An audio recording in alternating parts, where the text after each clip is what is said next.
Luiz Inácio Lula da Silva afirmou esta semana que está tranquilo para as eleições de 2026 e que a extrema-direita não voltará a governar o Brasil. Como alguém pode estar tranquilo quando o governo enfrenta um dos piores momentos de desgaste político, com escândalos se acumulando, economia patinando e aprovação em queda livre nas pesquisas? A declaração do presidente petista levanta uma questão impossível de ignorar. Essa tranquilidade vem de confiança nas suas realizações ou de algo muito mais preocupante que está acontecendo nos bastidores do poder? Deixa o like se concorda, se inscreve no canal e comenta aqui embaixo de qual cidade está assistindo. Durante um café da manhã com jornalistas no Palácio do Planalto, Lula repetiu diversas vezes a palavra tranquilo ao falar sobre a disputa eleitoral que se aproxima.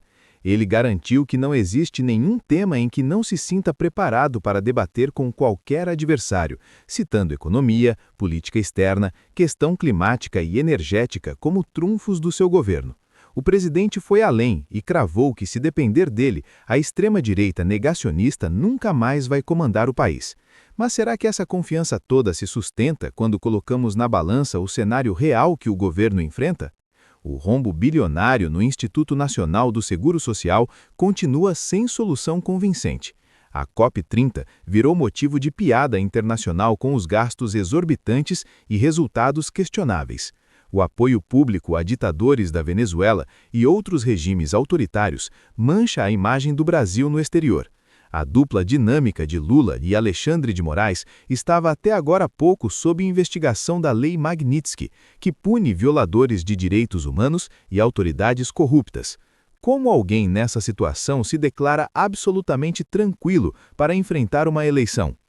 As pesquisas eleitorais mostram uma realidade muito diferente dessa tranquilidade alardeada pelo Planalto. Flávio Bolsonaro aparece crescendo rapidamente nas intenções de voto, consolidando-se como o principal nome da direita para 2026. O senador tem vantagem sobre todos os outros pré-candidatos conservadores no primeiro turno e mostra tendência de crescimento acelerado. Em alguns cenários de segundo turno, a diferença entre Lula e Flávio já diminuiu consideravelmente, indicando que a disputa está longe de estar definida. Então, por que o presidente parece tão despreocupado com números que deveriam deixar qualquer político em alerta máximo? A resposta pode estar justamente na forma como Lula encerrou sua fala aos jornalistas. Ele não apenas demonstrou confiança, mas garantiu categoricamente que a extrema-direita não voltará ao poder. Não foi uma previsão baseada em dados ou análise política, foi uma afirmação definitiva, como se o resultado já estivesse decidido independentemente do que aconteça nos próximos meses. Essa certeza absoluta em meio ao caos político levanta um alerta vermelho sobre os bastidores da próxima eleição. Veja a seguir. Quando Lula diz que não consegue ver o Brasil sem ele no comando, fica escancarado o tamanho do apego ao poder. Não é apenas uma frase jogada em uma conversa informal, é um recado calculado de alguém que se acostumou a se enxergar como dono do país e não como servidor público temporário. Em qualquer democracia séria, um governante que afirma não imaginar a nação sem a própria presença na presidência revela mais sobre o próprio ego do que sobre qualquer projeto de futuro. Agora, quando essa fala ocorre justamente em meio a um desgaste político profundo, com queda nas pesquisas e críticas crescentes, o sinal de alerta fica ainda mais forte. Fica claro que a intenção não é apenas disputar uma eleição, mas manter o controle do sistema a qualquer custo. Se essa frase fosse tirada de contexto, poderia até soar como simples confiança de um político experiente. Poderia parecer apenas um jeito exagerado de dizer que acredita no próprio trabalho. Porém, o contexto muda tudo. Lula fala isso enquanto o governo acumula denúncias, enfrenta críticas na economia, vê a base de apoio derreter e observa o avanço de nomes da oposição, como Flávio Bolsonaro, em praticamente todas as pesquisas. Em vez de humildade e autocrítica, o que se enxerga é arrogância e desprezo pelo sentimento de grande parte da população que já não aguenta mais a realidade atual. E aí surge a pergunta óbvia: se o povo está cada vez mais irritado, de onde vem tanta tranquilidade? É justamente aí que entra o jogo da engrenagem entre o Planalto e o sistema que hoje gira em torno de Alexandre de Moraes. Quando Lula diz que está calmo para 2026 e garante que a chamada extrema-direita não voltará ao poder, o que se vê é um ambiente em que opositores são perseguidos, parlamentares são intimidados e comunicadores de direita vivem sob ameaça constante de processos e censuras. O recado implícito é simples: quem pensa diferente será enquadrado, calado ou criminalizado. Quando um presidente fala em tom de certeza que seu maior adversário ideológico não retornará ao poder, não parece previsão eleitoral, parece uma combinação prévia com quem controla a máquina. A prova dessa postura aparece também quando Lula anuncia, sem qualquer pudor, que vetará o projeto de lei da dosimetria assim que chegar à sua mesa.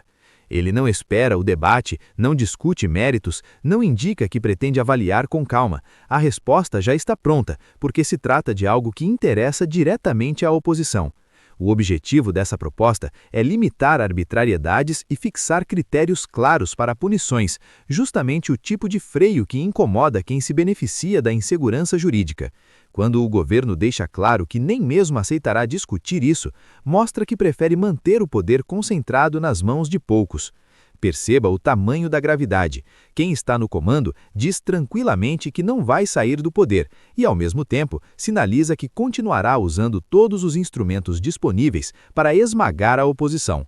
É como se o resultado da eleição fosse mero detalhe dentro de um tabuleiro já montado.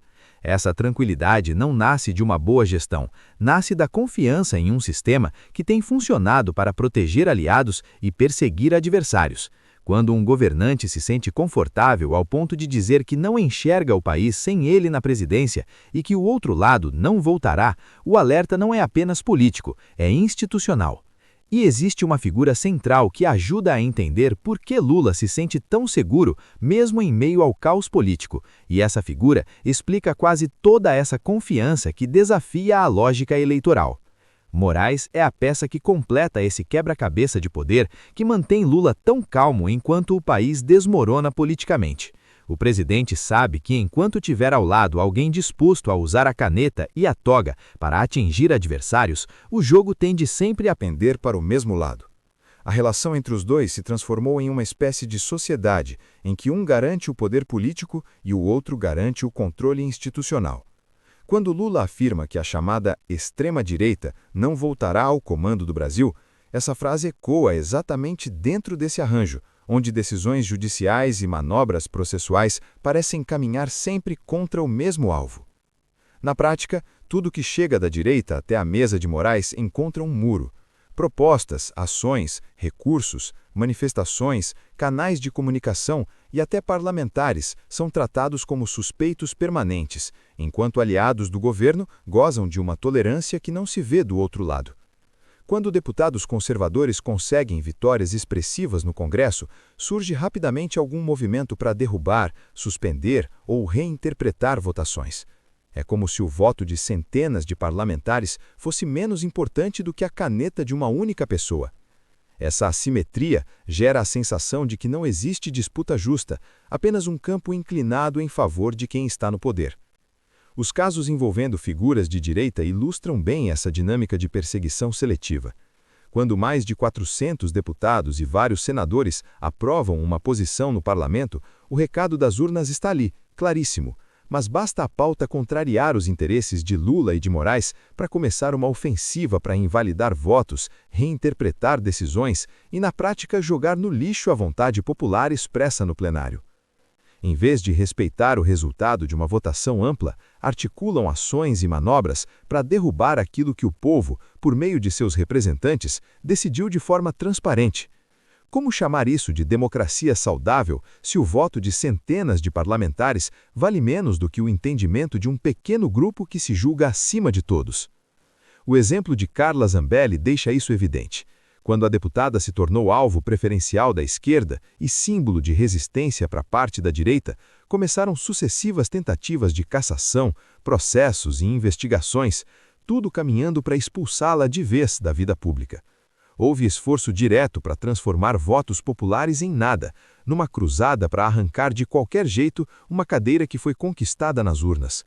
Mesmo com toda essa pressão, o plano não se concretizou totalmente, mas mostrou até onde esse sistema está disposto a ir para eliminar adversários que incomodam. A mensagem enviada a qualquer parlamentar conservador é simples: ousar enfrentar essa estrutura pode custar o próprio mandato. Se com Zambelli a investida encontrou resistência, no caso de Rachel Sherazade, o recado foi ainda mais brutal.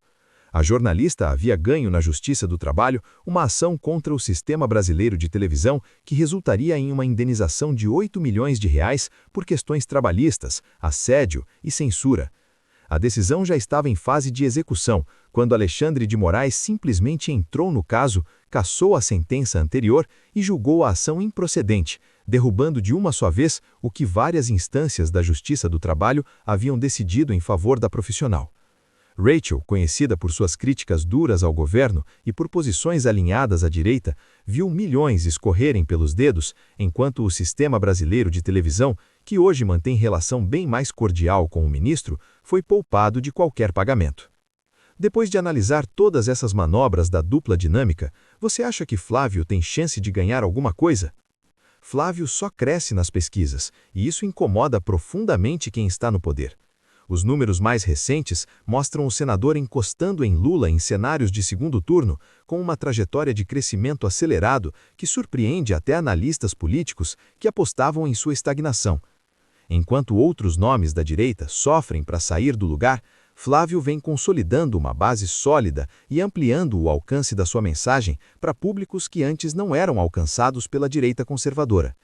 Esse avanço representa uma ameaça real ao projeto de permanência de Lula no comando do país, e justamente por isso, toda a engrenagem que garante a tranquilidade do presidente pode ser acionada contra ele. As pesquisas indicam que Flávio tem vantagem clara sobre todos os demais pré-candidatos conservadores no primeiro turno, e mostra a tendência de continuar subindo. Em simulações de segundo turno contra Lula, a diferença vem diminuindo consistentemente, chegando a configurar empate técnico em alguns levantamentos e apontando vitória do senador em outros cenários. Esse desempenho não é obra do acaso, mas resultado de uma estratégia de comunicação direta com o povo, presença constante nas redes sociais e um discurso que conecta com as frustrações de milhões de brasileiros cansados da velha política. Porém, diante de toda essa ascensão legítima, surge uma pergunta angustiante. Será que isso basta? A forma como Lula diz estar tranquilo para 2026 assusta, justamente porque parece ignorar completamente esses números. Como alguém pode estar tão calmo, vendo um adversário crescer nas pesquisas, conquistar espaço na mídia e empolgar multidões? A resposta está no mesmo padrão visto nas últimas eleições, quando censura a canais de direita, bloqueio de publicidade conservadora e perseguição a opositores criaram um terreno completamente desigual.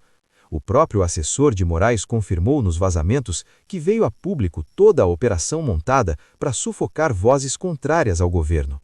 Será que vamos assistir a mesma coisa se repetindo em 2026?